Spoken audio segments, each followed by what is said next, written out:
आज तू काहीच बोलू नकोस. आज फक्त मला बोलू दे. तुला वाटतंय ना की मी तुझ्याकडे दुर्लक्ष करतोय. तू हाका मारतोयस आणि मी डोळे मिटून बसलोय. तू म्हणतोस ना, स्वामी मी तुमचं काय वाकडं केलं, माझ्याच नशिबात हे का. बाळा, तुला ते संकट दिसतंय, पण त्या संकटात मी तुला वाचवण्यासाठी काय सोसलंय हे तुला कसं सांगू. तुझ्यावर येणारा तो घाव मी माझ्या हातावर झेललाय.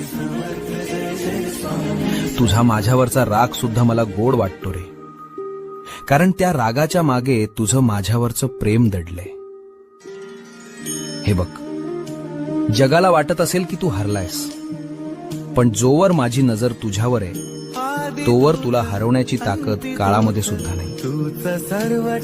भिऊ नकोस, मी तुझ्या पाठीशी आहे.